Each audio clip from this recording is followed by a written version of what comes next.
some stories are more than just history. They are lessons in courage. They are echoes of pride. I am Riglu Kram from SFS Academy, and I am here to share one such story. An emperor from whom they took everything. They took his kingdom. They took his freedom. They even took his sight. But there was one thing that they could never take: his pride. Today, I present the immortal legacy of Samrat Prithviraj Chauhan.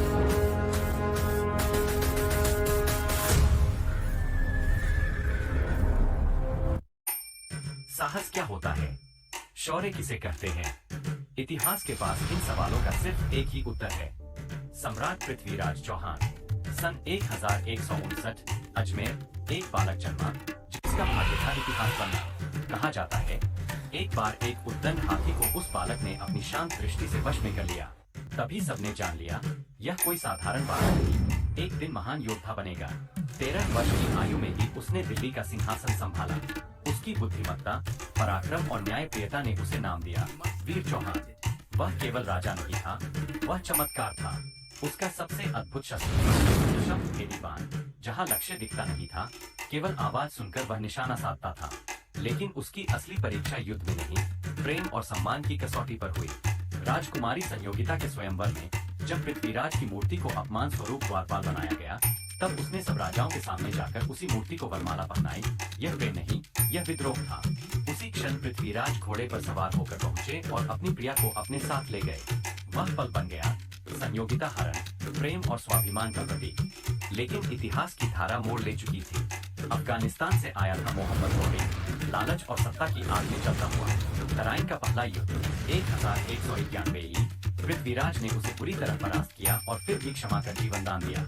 यही दया बन गई इतिहास की सबसे बड़ी भूल। 1192 में वही शत्रु विश्वासघात के साथ लौटा। दूसरी तराइन की लड़ाई में वीर राजपूतों ने रणभूमि हिला दी। पच्छल ने वीरता को हरा दिया। पृथ्वीराज पकड़े गए और उनकी आंखें निकाल ली गईं। गौरी ने सोचा कहानी खत्म, पर वह नहीं जानता था कि सच्चा योद्धा आंखों से नहीं, आत्मा से देखता है। कहानी कहती है कि जब गौरी ने दरबार में उसका उपहास किया, तब अंधे सम्राट ने ध्वनि के सहारे अंतिम बाण चलाया और अत्याचारी का अंत किया। इतिहास बताता है कि उन्हें सन 1192 में वीरगति मिली, लेकिन उनकी गाथा अमर हो गई। राजा मरा नहीं, वह युग बन गया। पृथ्वीराज चौहान आज भी उस आत्मसम्मान का प्रतीक है जो झुकता नहीं, मिटता नहीं।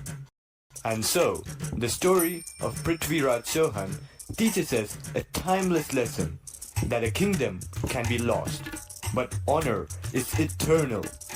That a body can be broken, but a spirit can never be conquered.